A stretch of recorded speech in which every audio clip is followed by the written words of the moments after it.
Hey guys, after 4 months எங்களுக்கு இந்த travel opportunity கிடச்சிருக்கு. ஸோ நான் ரொம்ப எக்ஸைட்டடாக இருந்தேன். ஸோ காலையிலேயே சீக்கிரம் எழுந்திரிச்சிட்டு ஃபாஸ்ட்டாக நான் வந்து ரெடி ஆகிட்டேன் இந்த ட்ரிப்காக.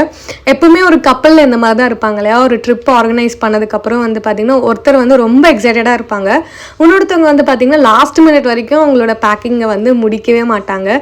ஸோ யாராவது ஒருத்தர் வைசி வர்ஸா அந்த மாதிரி இருக்கும். நீங்கள் என்ன நினைக்கிறீங்க இதை பற்றி கீழே கமெண்ட் பண்ணுங்கள். And after all the rush நாங்கள் வந்து பஸ் ஏறிட்டோம். இந்த ட்ராவலுக்கு வந்து பார்த்திங்க அப்படின்னா நாங்கள் மாதவரம் பஸ் ஸ்டாப்பில் தான் ஏறி இருந்தோம். அண்ட் இந்த ட்ரிப் நாங்கள் 2 பேர் மட்டும் கிடையாது, ஃபேமிலியோட பண்ணியிருந்தோம். So it's like very amazing trip after marriage. So and bus travel எப்படின்னாலே வந்து எனக்கு சைல்ட்ஹுட் ஸ்கூல் பிக்னிக்ஸ் தான் ஞாபகம் வரும். ஸ்நாக்ஸ் ஷேர் பண்ணிவிட்டு ஜாலியாக போகிறது. அண்ட் இப்போ ஃபேமிலியோட போகிறது இன்னும் ரொம்ப ஹாப்பியாக இருந்த மாதிரி ஃபீல் ஆச்சு. என்னோடய ஸ்கூல் மெமரிஸ்லாம் வந்துருச்சு. அண்ட் இந்த பிளேஸ் பார்த்தோன்னே நீங்கள் கண்டிப்பாக கண்டுபிடிச்சிருப்பீங்க நாங்கள் எந்த பிளேஸ் போகிறோன்னு சொல்லிட்டு. அந்த மாதிரி நீங்கள் கண்டுபிடிச்சிருந்தீங்கன்னா கண்டிப்பாக கமெண்ட் பண்ண மறந்துடாதீங்க கீழே. அண்ட் ஃபைனலி நாங்கள் அந்த பிளேஸ் ரீச் ஆகிட்டோம். என்ன பிளேஸ், என்ன நடந்தது எல்லாமே வந்து பார்த்திங்கன்னா நெக்ஸ்ட் வீடியோஸில் வரும். See you, bye.